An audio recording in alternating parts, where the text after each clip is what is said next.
ఎక్కడైతే చండీ పూజలు అందుకుంటుందో అక్కడ అకాల మరణాలుండవు, దుర్భిక్షం దుఃఖాలు ఉండవు అని చెప్తున్న పద్మ పురాణంలోని శ్లోకం ఇది.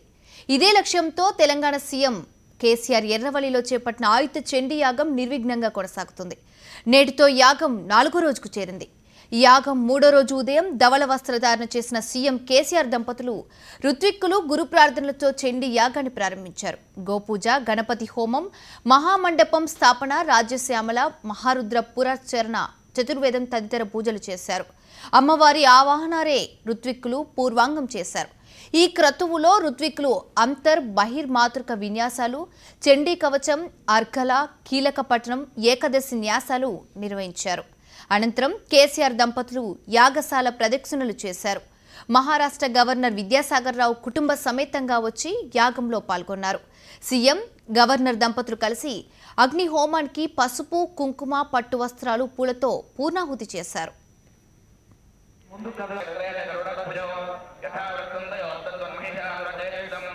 1100 మంది ఋత్విక్కులు హోమగుండాల చుట్టూ కూర్చొని ఏకోత్తర వృద్ధి సంప్రదాయంతో ఒక్కరొక్కరు 3 సప్తశతి పారాయణాలు, 2000 చండీ నవార్ణ మంత్రాలు జరిపించారు. ఈ లెక్కన 3వ రోజు ఋత్విక్కులంతా కలిసి 3300 సప్తశతి పారాయణాలు, 22 లక్షల చండీ నవార్ణ మంత్రాలు జపించారు. చండీ యాగ పారాయణాల సమయంలో త్రిదండి రామానుజ చినజీయర్ స్వామి, శ్రీపీఠం అధిపతి పరిపూర్ణంద స్వామి యాగశాలకు వచ్చారు. సీఎం కేసీఆర్ స్వయంగా వెళ్లి వారికి పాద నమస్కారం చేసి పూర్ణ కుంభంతో ఆహ్వానించారు. సప్తశతి పారాయణ మధ్యాహ్నం వరకు కొనసాగింది.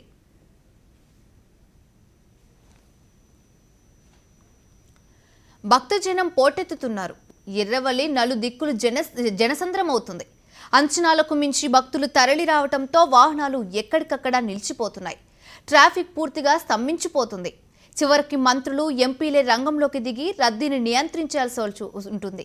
మంత్రి హరీష్ రావు దాదాపు 40 నిమిషాల పాటు రోడ్డుపై నిలబడి వాకీటాకీలో పోలీసులకు సూచనలిచ్చారు. శివారు వెంకటాపూర్ నుంచి యాగస్థలి వరకున్న కిలోమీటర్ దూరం రావడానికి భక్తులకు 2 గంటల సమయం పట్టింది. విపరీతమైన రద్దీతో చాలా మంది వీవీఐపీలు ట్రాఫిక్లో చిక్కుకుపోయారు.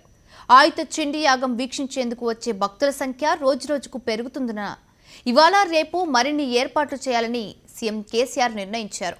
రెట్టింపు సంఖ్యలో భోజనాలు ఏర్పాటు చేయడంతో పాటు పులిహోర కూడా అందుబాటులో ఉంచాలని చెప్పారు.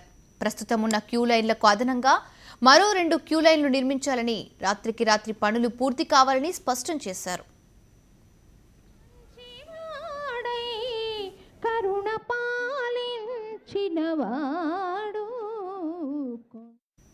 ఏపీ రాజధానిని